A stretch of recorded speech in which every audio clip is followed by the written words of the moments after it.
Olá, meus queridos, eu montei para vocês aí para revisãozinha aí para avaliação diagnóstica. Eu montei para vocês uma revisãozinha da disciplina aí de banco de dados. Então, eu peguei todos os conteúdos do primeiro e segundo bimestre, já que o terceiro bimestre foi só formas normais. Não vou cobrar os assuntos de formas normais, só os conteúdos básicos do primeiro e segundo bimestre, ok? Nós temos aí banco de dados, primeiramente o conceito. Se você observar, coloquei o conceito aqui bem acima. E o que vai ser banco de dados? Né? A coleção de dados interligados, representando informações sobre um domínio específico. Ou seja, banco de dados vai ser vários dados, uma coleção de dados onde eles vão estar interligados entre si.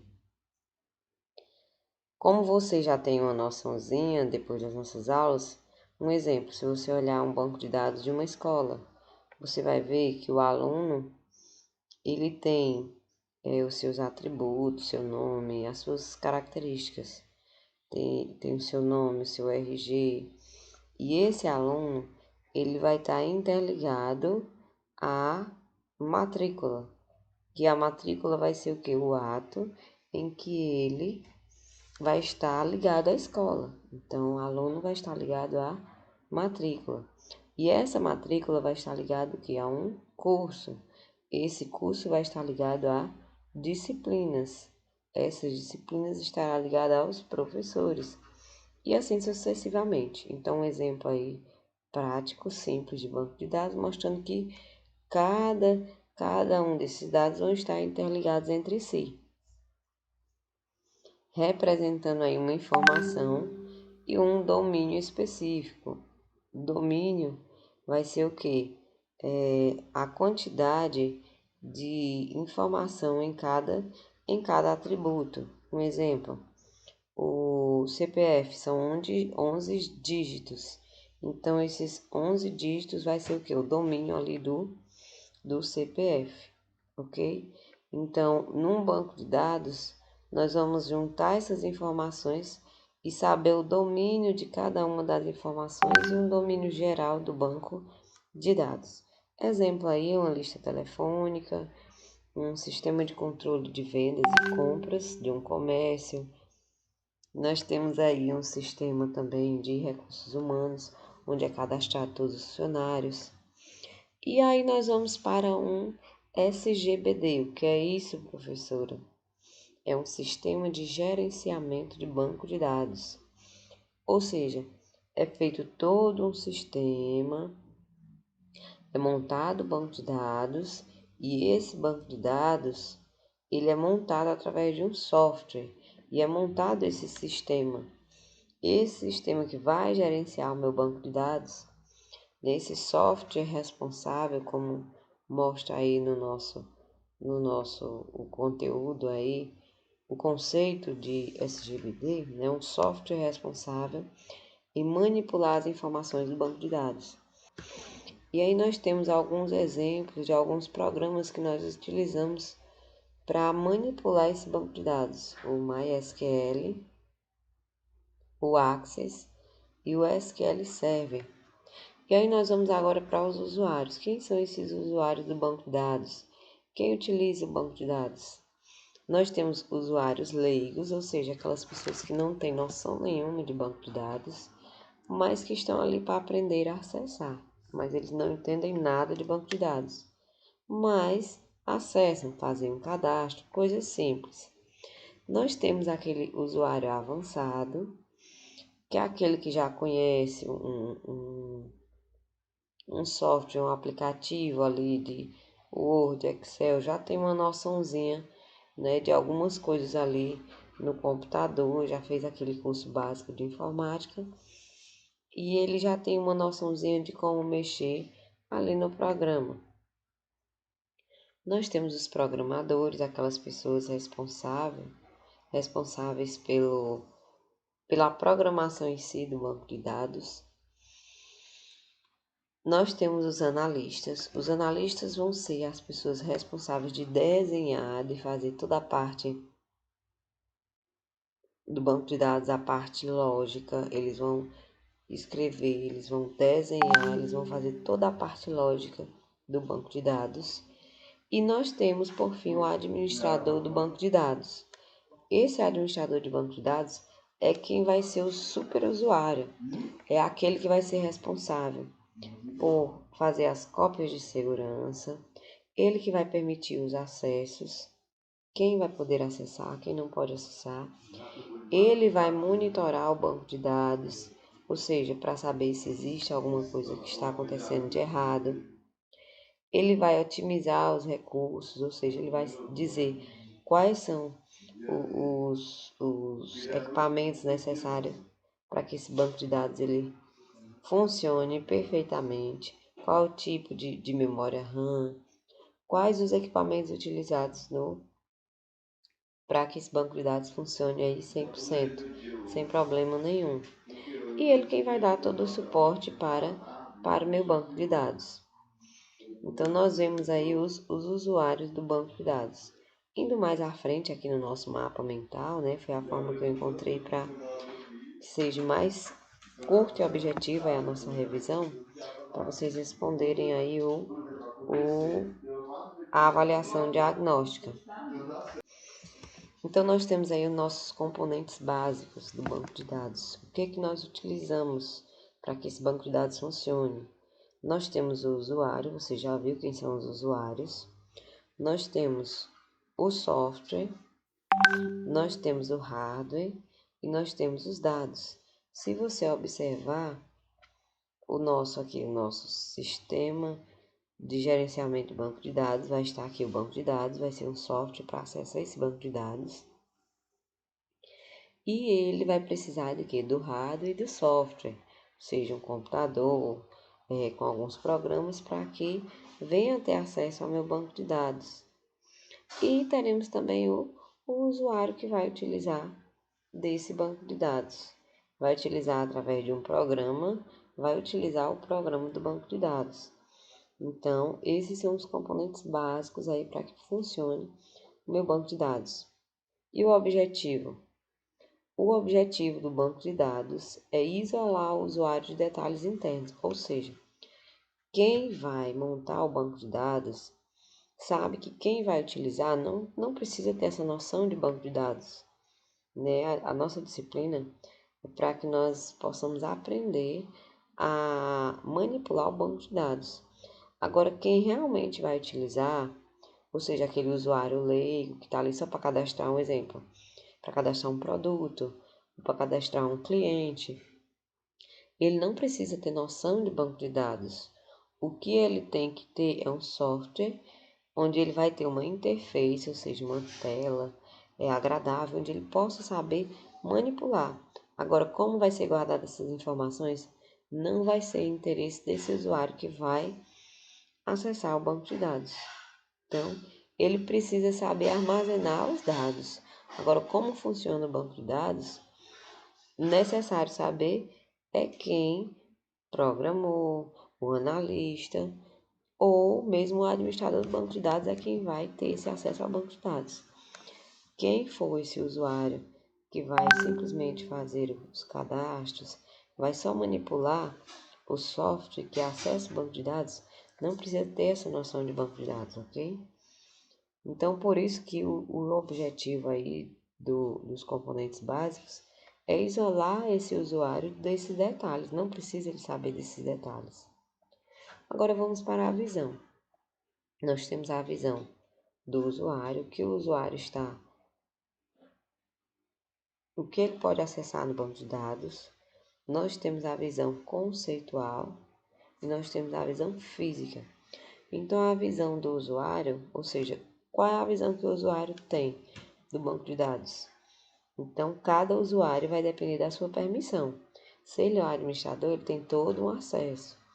Se ele é aquele usuário que é simplesmente para o cadastro, então ele é um usuário leigo a avançado. Então, cada usuário ele tem a sua visão do banco de dados, o que ele pode acessar. A visão conceitual.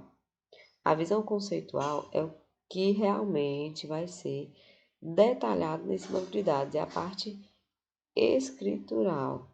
Ou seja, o que vai ser realmente, porque para fazer um banco de dados, você tem que primeiro montá-lo, desenhar e também a parte escrita. Então, essa é a parte conceitual. O que é que vai ter no meu banco de dados, né? Por isso que eu coloquei aqui um ponto de interrogação. O que é que vai ter no meu banco de dados? Então, quais são os dados e os relacionamentos que vão estar armazenados? Então, essa parte escritural vai ser a parte conceitual. E, por fim, a parte física. O que vai ser essa parte física? A parte física vai ser o que realmente vai estar armazenado no meu banco de dados, ou seja, o que o administrador geral ele vai poder ver no meu banco de dados. Então a visão aí sobre três olhares diferentes, ou seja, quem olha como usuário vê de uma forma, quem olha o conceito vê de outra forma, e quem vê a parte física vê de outra forma. Porém, pode existir alguns problemas no banco de dados, então, por isso é feito vários testes depois que é montado, porque pode existir problemas. E esses problemas, quais são os principais problemas aí nos bancos de dados? Redundância e inconsistência de dados. O que é redundância? Às vezes pode acontecer de você estar copiando a mesma informação várias vezes, então devemos ter cuidado. Se você, um exemplo aí de redundância, se você já colocou lá no cadastro do aluno, vamos voltar lá para o exemplo do aluno. Se você já colocou lá o CPF do aluno, aí quando você vai para a matrícula, você vai colocar o CPF? Não, é só você puxar o código da matrícula que já tem todos os dados do aluno. Então, para que não exista essa redundância de informações. Dificuldades no acesso aos dados. Então, o banco de dados ele tem que ser feito de forma que, um exemplo, se um usuário ele for pesquisar, ele não tem essa dificuldade em pesquisa. Então, é um problema que pode ocorrer no banco de dados. Anomalia de acesso concorrente. Acho que vocês lembram que eu comentei em sala de aula isso ainda. O que é um acesso concorrente? Dois acessos ao mesmo tempo. Você lembra que eu dei até o exemplo do banco? Um banco pode ser Banco do Brasil, Bradesco, onde um cliente, vamos supor que um casal tem o cartão dessa conta bancária e um acessa em um banco, um caixa eletrônico, outro acessa em outro caixa eletrônico. E aí, como vai resolver esse problema? Os dois vão sacar ao mesmo tempo? Então, o banco de dados ele tem que estar apto a resolver esse problema. Claro que a fração aí de segundos é quem vai realmente mostrar quem fez o primeiro saque, né? Então, como resolver esses problemas que acontecem ao mesmo tempo, as mesmas operações ou operações diferentes ao mesmo tempo? Então, é um problema aí que tem que ser resolvido. E problemas na segurança, né? Nós sabemos que existem vírus, existem pessoas que tentam atacar o banco de dados de uma determinada empresa, então tem que ter toda essa segurança no banco de dados. E segurança também ao guardar as informações, por exemplo, o backup faz parte da segurança. Imagine, não foi feito um backup das informações e essas informações foram perdidas. Nossa, que prejuízo, né? Então, é um possível problema aí do banco de dados. E por fim, aí o objetivo do banco de dados é o quê? Fornecer uma interface amigável. Vocês lembram que é a interface, né? Ou seja, essa parte visual de um programa. Então, fornecer uma interface amigável, ou seja, uma tela em que você olhe, sabe procurar os botões, então, de forma compreensível. A privacidade dos dados, saber armazenar esses dados e guardar. Ou seja, cada pessoa vai ter o seu acesso determinado. Administrar acessos concorrentes. O que é acessos concorrentes? É o que eu acabei de explicar. O exemplo lá do banco, os dois acessos ao mesmo tempo. Então, saber administrar esses acessos ao mesmo tempo, concorrentes. E a recuperação de dados, a armazenagem, como é guardado, backup, segurança. Então, esses são os objetivos do banco de dados. E aí nós finalizamos essa parte do assunto rapidamente aí para vocês relembrarem. Sei que vocês já estão expert aí na nossa disciplina, mas para que vocês derem uma lembradazinha aí para responder a atividade, né, diagnóstica, a avaliação diagnóstica. Um abraço e até o próximo assunto. Então vamos lá para mais um mapa mental, o nosso segundo mapa mental aí da disciplina de banco de dados. E vamos lá para o nosso mapa mental, o segundo mapa mental aí da nossa disciplina de banco de dados, onde nós vamos ver aí os modelos de banco de dados e o modelo entidade-relacionamento. Então, se nós formos entender o que é modelo de banco de dados, o nome já diz modelo. Então, entendemos que existem vários modelos. O modelo é algo que deve ser seguido. Existem vários modelos de banco de dados e esses modelos nós vamos nos aprofundar em um, que é o modelo entidade-relacionamento. Mas o conceito que nós temos aí de banco de dados, nós temos aí esse conceito, é o estudo das informações existentes, ou seja, é feito um estudo para que possa ser seguido um modelo, né? Então, é estudo das informações existentes em um conceito sobre a observação para a construção de um modelo de representação e entendimento de tal contexto. Ou seja, é feito um estudo para que possa seguir um determinado modelo de banco de dados. E nós vamos agora para a linguagem. Quais são as linguagens utilizadas? Nós temos a DDL e a DML. Então, nós temos aí as duas linguagens utilizadas. E a classificação aí do modelo de banco de dados. Alguns tipos de modelos. Nós temos o modelo de rede, o modelo hierárquico e o modelo relacional, que é o modelo entidade-relacionamento, que é o que nós vamos estudar. Se olharmos aí para o modelo de rede, eu coloquei aí simplesmente uma imagem onde nós vamos ver aí um exemplo. É um banco de dados utilizado em rede. Ele é todo montado em uma rede. Ou seja, você pode ver aqui um departamento ligado a vários funcionários, outro departamento ligado a outros funcionários. Nós não iremos ver detalhadamente esse banco de dados, só para vocês verem que existe. Esse outro modelo hierárquico, né, é feito aí como uma árvore, é um modelo parecido com uma árvore. É só você lembrar da árvore genealógica, né? Onde tem o pai em cima e os filhos abaixo. Então é bem parecido com uma árvore, mas nós não vamos detalhar, e é só para vocês terem uma noção. Nós não vamos detalhar esse modelo de banco de dados, porque nós vamos detalhar o modelo entidade-relacionamento, só para vocês conhecerem aí através da imagem. E nós temos o modelo entidade-relacionamento. O modelo entidade-relacionamento, como vocês já estão estudando, você pode ver aqui um exemplo, a entidade produto, onde ela vai ter seus atributos, né? Código, referência, desconto, preço, quantidade, certo? Aí só uma entidade aí do nosso banco de dados. Não é um banco de dados completo, mas é um exemplo. E esse é o que nós vamos ver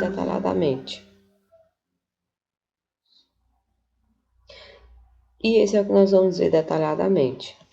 Então, nós vamos agora para o nosso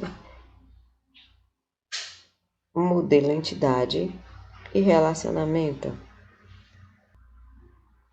Vamos agora, dentre os nossos modelos de banco de dados, nós vamos agora para o MER, que é modelo de entidade e relacionamento.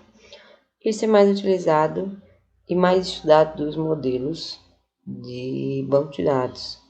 Nós vamos ver aqui agora o conceito. Qual é o conceito aí de MER, modelo entidade e relacionamento? Então, se você observar o conceito nós temos aqui técnica. Vamos voltar aqui. Então, é uma técnica que expressa graficamente a forma lógica de um banco de dados. E quando nós vamos aqui, nós vamos ver o que é entidade, o que é relacionamento e o que é atributo. Entidade, se nós formos observar, a entidade, graficamente, ela é representada por um retângulo e são coisas ou objetos no banco de dados. Um exemplo, a entidade numa escola, nós temos aluno, professor, disciplina, curso. Então, são coisas ou objetos em um banco de dados. Então, nós temos aí o nosso relacionamento. O que vem a ser um relacionamento? O relacionamento são vínculos ou associações lógicas entre duas entidades e é graficamente representado por um losango. Então, se você for observar duas entidades, um exemplo, aluno e matrícula, duas entidades separadas, o vínculo no meio vai ser o que? Um losango. Nós vamos colocar um verbo.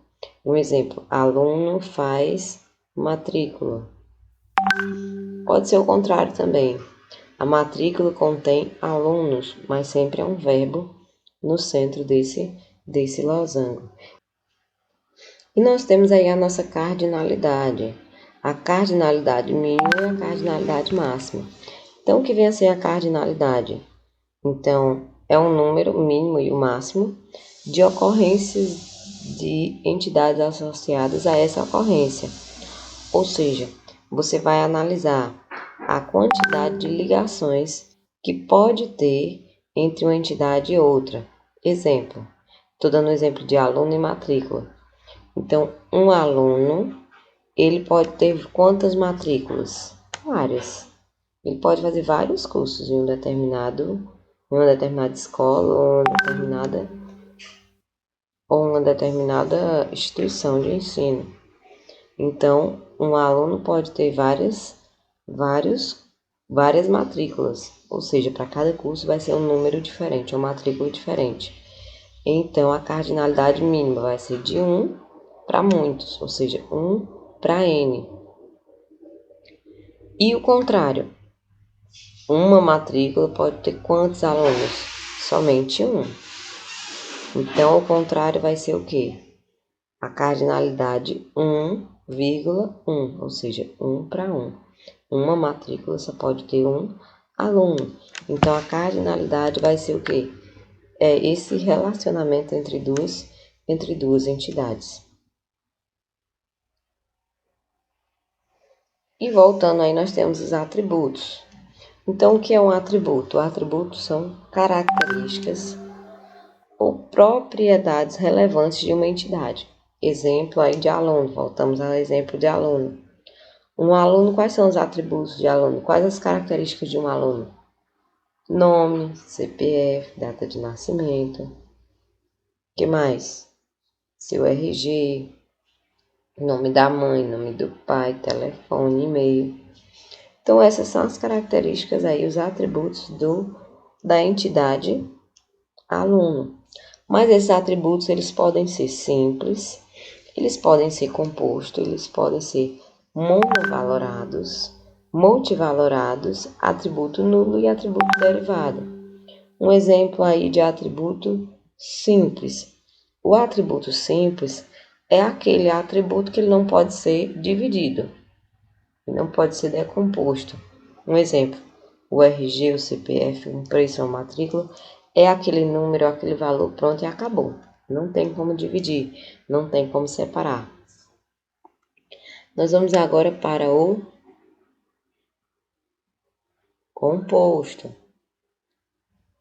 O atributo composto é aquele que nós podemos dividir. Um exemplo que nós utilizamos até na nossa forma normal, que é um assunto mais à frente que nós já vimos. Ou seja, o endereço. O endereço nós podemos separar, nós podemos dividir e decompor? Sim. O nome da rua, o número da casa, a cidade, o estado. Então, ali nós podemos separar, dividir esse atributo. Então, por isso que ele é um atributo composto. E aí nós temos atributos monovalorados. O que são monovalorados? São aqueles que admitem simplesmente um valor. Não vá confundir monovalorados com simples. Simples é aquele que não pode ser dividido. Monovalorado é aquele que só tem um valor. Ou seja, O CPF, ele é um atributo simples, ou seja, nós não conseguimos dividir, e é monovalorado, ele só pode ser uma única informação, um único valor, ok? Multivalorados já são vários valores. Um exemplo, eu tenho 3 números de telefones, então vai ter que ser 3 atributos diferentes. O telefone 1, o 2 e o 3. Então, eu não tenho como colocar em um atributo só vários números de telefone. Então, eu tenho que fazer outros atributos. Telefone 1, telefone 2 e telefone 3. O mesmo modo e-mail, que eu posso ter mais de um. Então, por isso que nós chamamos de multivalorado, são vários valores. Atributo nulo. Nulo, não confunda nulo com zero. Zero é diferente de nulo. Nulo é aquele atributo que é vazio, que não existe. Zero, o zero existe. Você colocou a informação zero. E você pode acrescentar mais um. O nulo você não pode. A informação lá é nula e eu vou acrescentar mais um. Não. A informação não existe. Então, quando você, eu quero colocar, lá está nulo, eu quero colocar a informação 1. Então, você coloca a informação. Não consegue acrescentar, porque se não existe nada, você não consegue acrescentar. Do nada fazer nada, né? Fazer alguma coisa. Não. Só Deus, né? Para do nada criar alguma coisa. Então, o nulo é quando não existe nada. Um exemplo. Quando as pessoas não possuem. Um exemplo. Data de nascimento. Ele é um valor não nulo. Todos que são cadastrados têm que ter data de nascimento. Então, não é um valor nulo. Mas um exemplo, eu não tenho telefone. Então, lá vai ficar limpo, vazio. Não existe número nenhum, ok? Então, vai ser um valor nulo. E, por fim, o atributo aí, derivado. Esse atributo derivado é quando um atributo deriva de outro atributo. Um exemplo. O exemplo que eu coloquei para vocês foi as notas dos alunos. Nós temos a nota 1 e a nota 2, que por fim vai ter o atributo média. E essa média é derivada de quê? Da soma da nota 1 com a nota 2 e dividido por 2. Então, por isso que média depende de outro atributo que é nota 1 e nota 2. Então, por isso ele é chamado de um atributo derivado.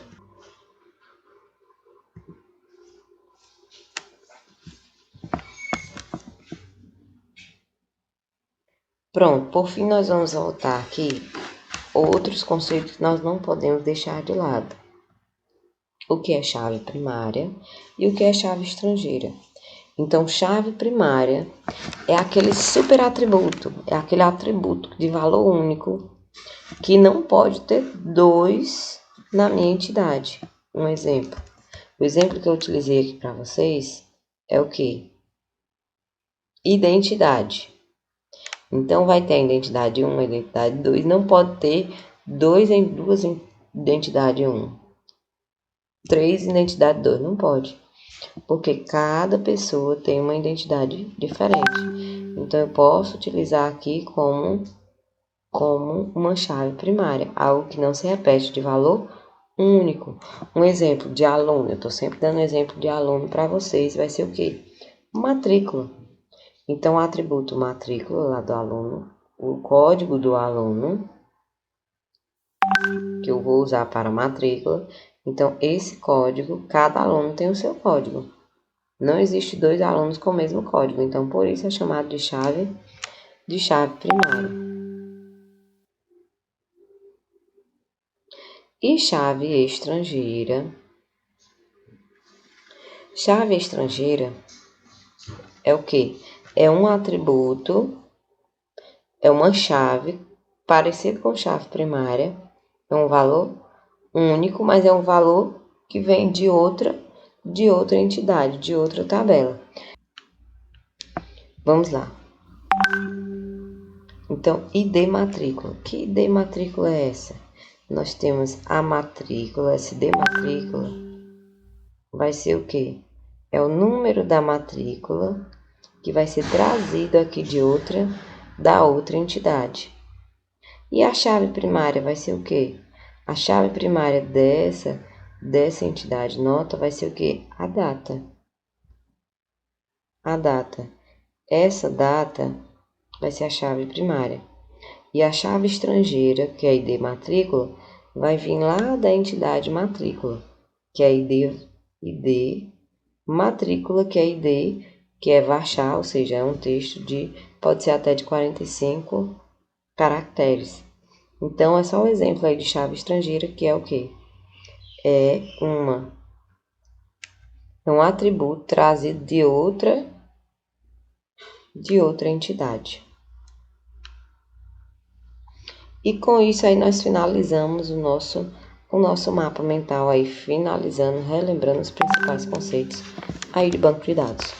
Boa avaliação diagnóstica para vocês e um abraço. Qualquer coisa estamos no PV.